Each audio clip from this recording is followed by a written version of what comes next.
네, 하나님의 말씀 안에서 다음 세대를 세우기 위해서 오늘도 교사대학에 오신 여러분을 환영합니다. 특별히 오늘 저희는 그 첫걸음으로 우리가 앞으로 함께 배우고 또 나누고 가르칠 성경에 대한 이야기를 함께 나눠보고자 합니다. 특별히 오늘 하임 바이블 아카데미 우리 기획실장님께서 나오셨는데요. 우리 기획실장님 인사 말씀 한번 들어보도록 하겠습니다. 네, 할렐루야, 반갑습니다. 저희 교사대학에 청취하시고 또 함께 공부하게 되어서 감사와 영광을 올려드립니다. 이 전환의 시대에 우리가 여러 가지 교회 밖으로부터 도전을 받는 시대에 우리 미래 세대를 책임지는 우리 교사 선생님들과 함께 무엇보다도 하나님의 말씀 민 성경을 체계적으로 또 우리가 열심히 공부하는 시간을 함께 갖게 되어서 대단히 감사하게 생각하고 영광스럽게 생각합니다. 아무튼 이제 시작입니다. 함께 여러분과 늘 기도하면서 부족하지만 같이 연구하고 또 공부하면서 우리 미래 세대를 고민하는 귀한 시간을 가지도록 하겠습니다. 감사합니다. 네, 감사합니다. 그럼 제가 근본적인 질문부터 드려볼게요. 실장님, 네. 성경은 어떤 책인가요? 예, 참 성경에 대해서 여러 가지 각도에서 또 여러 가지 얘기를 할 수 있는데 그렇죠. 우선 일반적으로 우리가 얘기를 해보자면 성경은 스테디셀러다. 네, 스테디셀러죠, 맞아요. 네. 우리가 스테디셀러라는 것은 오랫동안 계속 읽히는 책을 말하죠. 성경은 한 해에 한 4천만 부 이상 전 세계적으로 팔리고 있고 또 오랫동안 정말 많은 사람들이 또 지금도 이 성경을 가까이 하고 있습니다. 크리스찬은 물론이고 일반인들도 성경에 대해서 궁금해하고 또 많이 탐구를 하고 있습니다. 또 성경을 통해서 여러 가지 영감을 받은 음악이라든지 또 문학 작품이라든지 그렇죠. 또 뭐 그림이라든지 이런 참 많습니다. 우리 핸델의 메시아라든지 또 여러 가지 뭐 철로역정이라든지 정말 뭐 신라곤이라든지 또 뭐 영화에서 우리가 배우나 십계나 이런 것들은 아마 일반인들도 많이 보고 감동을 받았을 겁니다. 뿐만 아니라 또 식품이나 음식에 조차도 우리 성경의 영감을 받아서 조지 워싱턴 카브라는 분은 약 한 300가지 이상의 식품을 발명을 해냈습니다. 아무튼 또 오늘날 우리가 약 한 3천여 개의 언어로 번역되어서 약 한 62억 명의 인구가 이 성경을 접하게 되었습니다. 또 지속적으로 아직까지도 이 번역이 안 된 그런 방언을 계속해서 번역해가는 작업도 계속하고 있습니다. 또 오늘날에는 이런 글자로 문자로 된 성경뿐만 아니라 오디오라든지 CD라든지 여러 가지 다양한 미디어 그렇죠, 매체를 통해서 네, 맞습니다. 성경이 번역되고 알려지고 친숙하도록 이렇게 되어 있습니다. 어쨌거나 이 성경을 통해서 또 우리가 서양 사상이라고 그러면 사실상 성경을 통해서 예를 들어서 계약이라든지 또 우리 정직이라든지 뭐 공정이나 형평 또 이런 또 우리 겸손이라든지 이런 그 우리 윤리관의 밑바탕에 이 성경이 깔려 있다 하는 것을 알 수 있습니다. 물론 뭐 자유와 평등이나 이런 개념조차도 이 성경을 통해서 도출되어 있기 때문에 아마 우리가 이렇게 서양 모든 문명이나 사상에 마치 성경은 출입문과 같은 그런 역할을 한다 이렇게 볼 수 있습니다. 그렇죠. 이렇게 이제 우리가 오랫동안 뭐 잠시 동안 팔리는 책을 우리는 베스트셀러라 하지만 오랫동안 이렇게 지속적으로 쉽게 말해서 고전이 뿐만이 아니라 오늘 현재에도 이렇게 읽히는 책을 스테디셀러다 이렇게 얘기할 수 있습니다. 이제 두 번째로 우리는 성경은 역시 무엇보다도 하나님의 말씀입니다. 우리가 말씀이라고 할 때에 그걸 이제 우리가 캐논이라고 이렇게 번역이 되는데 이건 자라든지 척도라든지 그렇죠. 뭐 기준을 이런 담는 거. 법규라는 이런 뜻을 가지고 있습니다. 예. 다시 말해서 우리가 신앙과 생활의 어떤 규범이 되고 기준이 된다. 이런 뜻을 갖는 것이 성경 캐논이 되겠습니다. 예, 특별히 이 성경은 바로 하나님의 말씀, 그것을 이제 담아서 두었기 때문에 우리 인생에 정말 지침이 되고 나침반이 될 수 있는 생활 규범이다, 이렇게 말할 수 있습니다. 세 번째는 무엇보다 이 성경은 하나님과 인간과의 관계에 대해서 얘기하고 그렇죠. 있습니다. 중요한 부분이죠. 네. 네, 하나님과 인간이 어떤 관계 속에서 우리 인간 역사를 이렇게 끌고 가시고 또 우리를 통해서 어떻게 이 역사 속에서 펼쳐 나가시는가, 하나님의 뜻을 펼쳐 나가는가, 이런 것들을 우리 성경을 통해서 관찰하고 또 우리가 깨닫고 또 우리가 그것을 실행에 옮길 수 있습니다. 다시 말해서 하나님과 인간이 이 창조주와 피조물 관계, 이 관계에 대해서 분명하게 얘기해 주는 책이 바로 성경이다, 이렇게 얘기할 수 있겠습니다. 네, 맞습니다. 스테디셀러이자 또 하나님의 말씀인 그 말씀이 우리와 하나님과의 관계를 나타내고 있다. 네, 너무 중요한 부분인데 또 어떤 부분이 성경의 특징일까요? 예, 이제 성경은 무엇보다도 예수 그리스도에 대한 얘기입니다. 그렇습니다.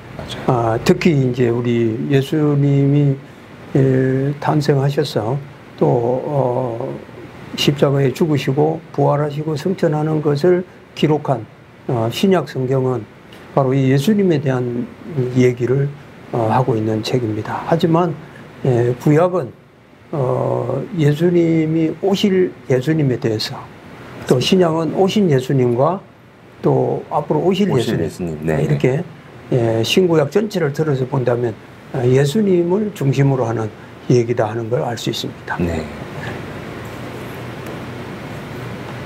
예수 그리스도에 대한 이야기인데 많은 사람들이 이제 성경을 단순한 역사나 아니면 윤리 도덕서나 뭐 이렇게 생각할 때가 있는데 지금 말씀하신 것처럼 예수님의 이야기다라는 것이 되게 중요한 부분인 것 같아요. 네. 또 이야기해 주실 부분이 있을까요? 네, 이제 우리가 이 성경은 이스라엘 민족의 역사 얘기다.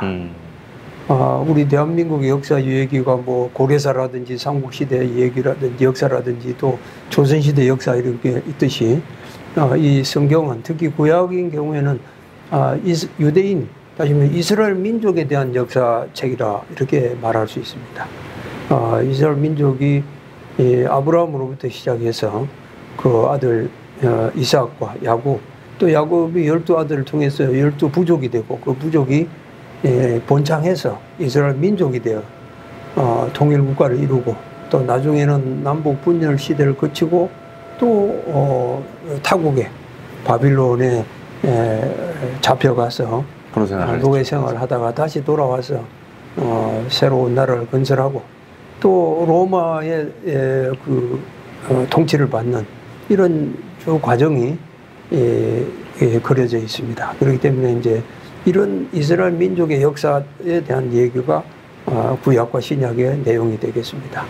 그런데 이제 우리가 여기서 한 가지 더 의문을 해볼 수 있어요. 네네. 그럼 과연 이제 우리 대한민국에 또는 뭐 다른 나라에 이스라엘 민족이 아닌 다른 나라 사람들이 꼭 굳이 이스라엘 민족의 역사를 이해하고 공부해야 되느냐? 네, 그런 질문 자주 받습니다. 맞아요. 아마 뭐 크리스찬도 많은 사람들이 그런 생각을 또 했을 거예요. 네, 한 번쯤은 할 수 있는 질문이죠. 네, 맞습니다. 네, 그런데 이제 조금 전에 말씀드렸듯이 우리가 하나님과 예수 그리스도를 이해하기 위해서는 이 신구약 전체에 대한 내용을 통일성 있게 또 연결시켜서 공부해야 되기 때문에 결국 이제 이스라엘 민족의 역사지만 그것이 이제 모든 그리스도인의 또 이 세상 사람들에게 주는 공통적인 또 통일성 있는 얘기이기 때문에 우리가 이 구약에 대해서도 공부하고 또 체계적으로 이해할 필요가 있지 않나 이렇게 생각이 듭니다. 그렇죠. 이제 구약에 있었던 그 역사들, 그리고 신약의 그 역사들이 결국은 우리의 이제 전체적인 인생사에 있어서 샘플이 되는 이야기다라는 이야기들을 네, 종종 맞습니다. 듣는 것 같아요. 우리 이제 이스라엘 민족의 역사를 보면서 우리 인간의 역사를 좀 압축적으로 네네네. 교훈을 얻을 수 있죠. 네. 왜냐면 그 민족의 역사 속에 여러 가지 전개되는 내용들이 오늘 우리 또 지금까지 수천 년의 인류 역사에서도 되풀이되고 또 반영이 된 공통적인 어떤 원리나 또는 이런 행동 양상이 드러나 있기 때문에 우리가 그걸 배우는 것도 더욱 유익하다 이렇게 말씀드릴 수 있습니다. 그렇죠. 그 역사가 또한 사실이기 때문에 역사적인 사실의 기록도 동일하게 성경에 담겨 있어서 성경이 사실이다라는 것도 반증해주는 좋은 그렇습니다. 이야기지 않을까 저 생각이 되네요. 그리고 사실상 이제 이 구약과 신약의 내용을 우리가 깊이 공부해 보면 그런 역사적인 기록이 사실에 입각해서 쓰여졌다. 물론 거기에 대해서 여러 가지 의심하시는 분들도 없잖아 있습니다. 교회 밖에서. 하지만 또 고고학이나 인류학이나 이런 또 과학적인 탐구 과정이나 또는 관찰 이런 걸 통해서 많이 입증되고 증명된 사실로 드러나고 있습니다. 그렇기 때문에 우리가 모든 걸 의심한다면 아무것도 우리가 믿을 수 있는 게 없죠. 또 그렇기 때문에 우리가 이 성경이 앞으로 어떻게 쓰여져 왔는가 하는 과정도 역시 공부를 하게 됩니다. 그럼으로써 더욱더 우리가 이 신구약 성경에 대해서 신뢰하게 될 것입니다. 네, 맞습니다. 저도 이제 신학교를 다닐 때 고고학도 배우고 했었는데 뭐 요세푸스 문서나 아니면 타키투스의 문서에서도 동일하게 예수님의 사건이 기록된 것들도 볼 수 있고 여러 가지 증거들도 보면서 정말 하나님의 말씀이 역사적인 사실이고 또 오늘날 우리에게 주시는 또 살아있는 말씀이구나를 배웠던 기억들이 있는데요.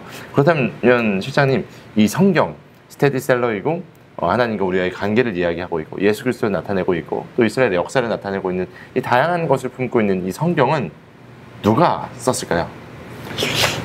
아마 그런 의문이 들 겁니다. 과연 이 책을 누가 썼으며 또 언제 어떻게 이것이 쓰여졌는가 이런 의문을 누구나 크리스찬뿐만 아니라 비크리스찬이라 난 크리스찬 할지라도 생각하게 되는 거죠. 근데 우리가 언뜻 이제 우리가 믿음 생활, 신앙 생활 하면서 이런 것들에 대해서 조금 더 자세하게 또 분명하게 의문을 해보고 또 공부를 해보지를 잘 않는 경우가 많은 것 같습니다. 네, 그래서 아주 깊게 자세하게는 책을 통해서 공부해야 되겠지만 간단하게나마 우리가 한번 검토를 해볼까 합니다. 네.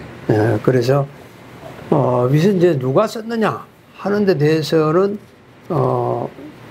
결국 이제 하나님이 쓰셨다 하는 대전제를 할 수 있습니다. 네네. 물론 하나님이 직접 쓰시기보다는 사람을 통해서 또 사람을 통해서 기록된 걸 다시 듣고 또 기록된 걸 다시 옮기고 여러 가지 과정이 있지만 결국 하나님이 저자다 하는 것을 우리가 믿어 의심치 않습니다. 왜냐하면 일반적인 책과는 달리 이 성경이 쓰여지는 여러 가지 과정들을 살펴보면 분명히 하나님이 이것을 쓰셨다. 또 그렇게 쓰신 저자들이 고백을 하고 있습니다. 그렇기 때문에 우리는 이 성경의 저자는 하나님이지만 단 그것이 쓰여지는 과정에서는 모세를 통해서 또 여러 가지 선지자들을 통해서 또 그 선지자나 모세의 얘기를 듣고서 또 때로는 이제 하나님의 어떤 그 영감을 통해서 기록하게 되었기 때문에 그냥 단순히 뭐 펜을 잡고 누가 자기 뜻대로 쓰여지는 책이 결코 아니다는 걸 이렇게 이해하셔야 될 것 같습니다. 네, 제가 신학교를 다닐 때도 참 이 부분을 배울 때 많이 놀랐던 기억이 있습니다. 보통 기록 연대를 좀 보면 한 1500년에 걸쳐서 한 40여 명의 저자들이 썼다라는 것을 배웠었는데 정말 그 글자 하나하나 쓸 때마다 성령 영감을 쓸 때 자신의 더러움을 정결하게 하기 위해서 정결의식을 하고 글을 쓰고 또 잘못했을 때 또 정결의식을 하고 글을 쓰고 이런 여러 가지 과정들이 기록된 것을 보면서 1500년에 걸쳐서 40여 명의 저자가 썼는데 통일성 있는 내용이 있다는 것이 참 의미가 있었던 것 같습니다. 그렇죠. 지금 이제 성경은 신약인 경우에는 약 한 20여 명 이상, 네네. 또 구약인 경우에는 40여 명 이상의 그 저자가 네네. 이제 쓰여진 책입니다. 저자에 의해서. 조금 전에 말씀드렸듯이 하나님의 영감을 받고, 또 모세인 경우에는 시내산에서 직접 십계명을 하나님으로부터 이제 받게 되고, 또 이 선지자나 또 영감을 받은 사람들로부터 전해 듣는 얘기, 뭐 이런 여러 가지를 가지고 쓰여졌기 때문에 우리는 총체적으로 하나님의 그 은혜 가운데서, 그 영감 가운데서 쓰여졌다. 그렇기 때문에 우리는 성경의 무오리설을 믿을 수 있는 것입니다. 무오리라고 했을 때 글자 한자 한자가 전혀 그 흠결 없이 쓰여졌다 그런 뜻이 아니고, 조금 전에 말씀드렸듯이 성경을 쓰는 과정이 단순하게 그냥 누가 편을 잡고 쓴 것이 아니라 하나님의 영감에 의해서 쓰여졌다 하는 그런 뜻에서 무오리설이라고 하게 되는 겁니다. 어쨌거나 조금 전에 1000몇백 년 이상의 기간에 걸쳐서 또 오랜 동안 많은 저자에 의해서 쓰여졌지만, 조금 전에 우리 학장님 말씀처럼 일관성과 통일성 있게 쓰여지게 됐다는 것은 정말 기적과 같은 일이라고 그렇죠. 항의할 수 있습니다. 그렇게 해서 조금 전에 얘기했듯이 성경은 누가 썼느냐? 결국 하나님이 선택하신 사람에 의해서 쓰여졌지만 궁극적으로 하나님이 쓰신 것이나 다름없다. 저자이다. 두 번째는 언제 쓰여졌느냐? 조금 전에 말씀처럼 이제 우리가 BC 한 1800년부터 AD 한 100년 이 사이에 2000여 년 기간 동안에 쓰여진 내용이다. 물론 이제 직접 기술하는 것은 쉽게 말해서 몇백 년에 걸쳐서 쓰여졌지만, 그 쓰여지는 과정이 하루아침에 이루어진 것이 아니고 꾸준히 이렇게 전성되어서 이렇게 기록이 되어 온 과정이다. 이제 어떻게 쓰여졌느냐 하는 걸 우리가 조금 살펴보면, 처음에는 구전으로 이렇게 전달되어 오다가, 왜냐하면 과거에는 문자나 종이가 없고 적을 수 있는 상황이 아니었죠. 두 번째는 인쇄술이 발전되지 그렇죠. 않고, 그렇기 때문에 이제 파피루스라든지 동물의 가죽이라든지 이런 걸 가지고 기록했습니다. 그렇기 때문에 그때 당시에는 굉장히 그런 것도 굉장히 비쌌죠.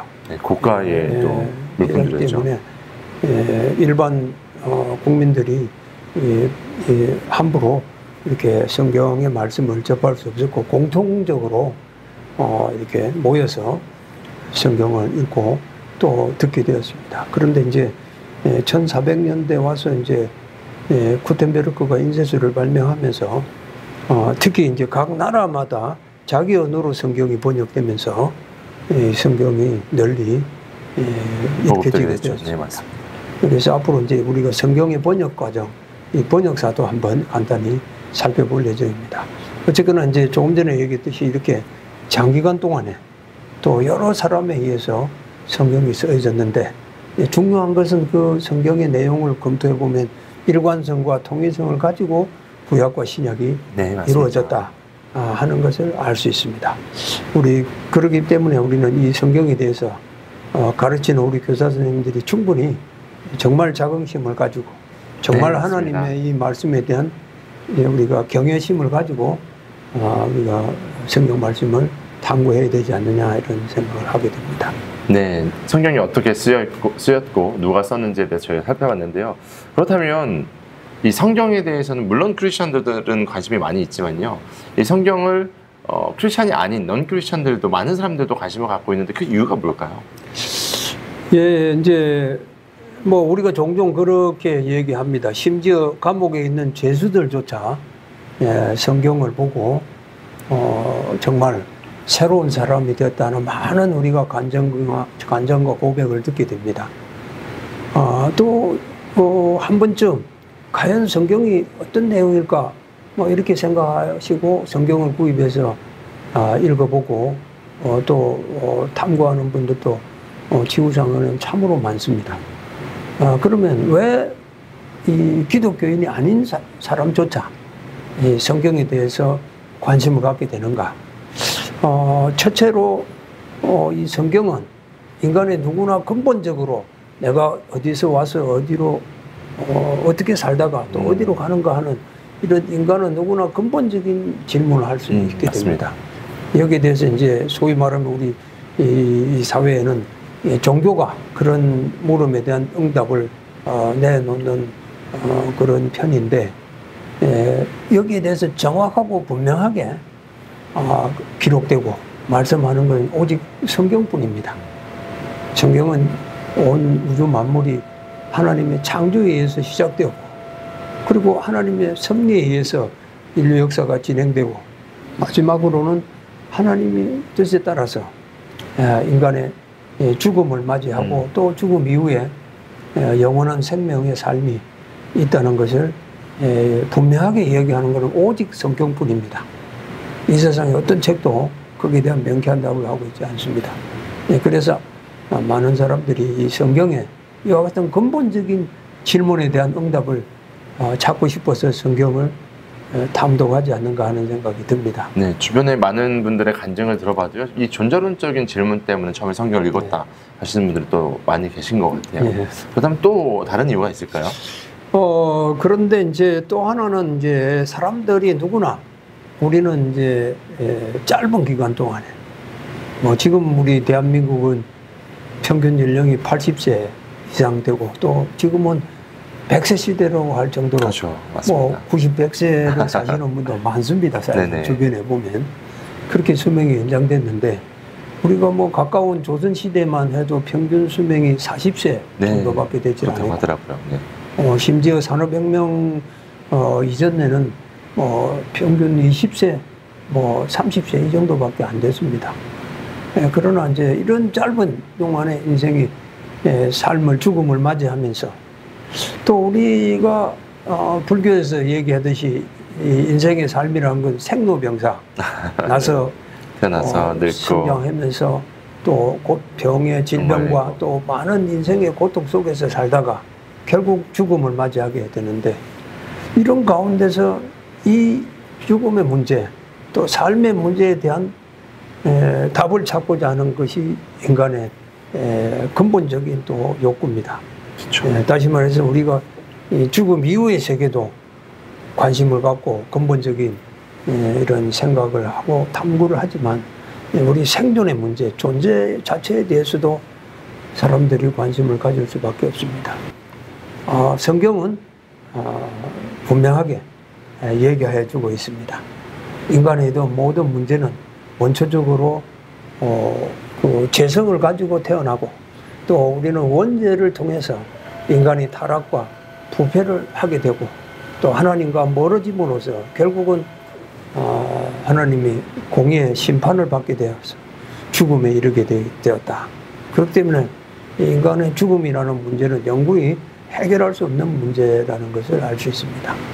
또 한편 우리가 이 모든 인간의 삶 과정이 바로 이와 같은 원리 속에서 인간이 지나가게 된다 하는 것을 성경은 분명히 말씀해 주고 있는 거죠. 그렇기 때문에 사람들은 이 성경 말씀을 통해서 그런 부분에 대한 해답을 찾으려고 하지 않나 하는 생각을 합니다. 중요한 부분인 것 같아요. 이제 교사대학에 참여하시는 분들은 대부분 이제 학생들을 이제 많이 상대하실 텐데, 저도 이제 청소년, 청년 사역을 오래 했는데, 많은 이제 친구들이 요즘에 이 불확실성 때문에 되게 힘들어하거든요. 시대가 너무 빠르게 변화하고 늘 변화하는 그 시대 상황 속에서 잡히는 것 없고, 근데 성경은 그에 대한 근본적인 대답을 해주기 때문에 이 성경을 배우고 알아가기 위해서 크리스찬이 아닌 분들도, 당연히 크리스찬 분들도 성경 속에서 진리를 찾고 삶의 변화를 경험하시고, 또 그 가운데 참된 쉼과 안정을 경험하시는 분들 많이 계신 것 같아요. 또 다른 이유가 있을까요? 예, 이제 우리가 금방처럼 어디서 나서 어디로 가느냐 하는 근본적인 문제, 또 우리 살아가는 이 삶 속에서 우리가 아프고 병들고 고통과 시련과 이런 험난한 삶이, 또 궁극적으로 죽음을 맞이하는 삶의 그 원인이 어디에 있는가 하는 문제 원인이 어디 있는가 살펴보았습니다. 네네. 그러나 또 한편으로 우리는 우리 지금 현재 살아가는 이 삶을 어떻게 살 것이냐, 이런 가운데서 어떻게 사는 것이 가장 가치 있고 보람된 삶인가 하는 것에 대해서 많은 사람들이 관심을 가질 수밖에 없죠. 조금 전에 우리 학장님 말씀처럼 더구나 지금 우리 오늘의 삶이 이 과학 기술의 발달로 굉장히 빨리 변화되고 네. 또 불확실한 이런 상황 속에서 과연 어떻게 사는 것이 정말 가치 있고 올바르고 또 뜻있는 삶을 살 것인지 여기에 대한 고민과 또 탐구를 하게 됩니다. 이런 문제에 대해서는 무엇보다도 청소년 시기에 확실한 가치관과 인생관을 세워야 되는데 우리 교사 선생님들이 바로 그런 역할을 맡고 있기 때문에 정말 네, 이 문제는 중요하지 않나. 그런데 우리 성경은 여기에 대해서 분명하게도 말씀하고 있습니다.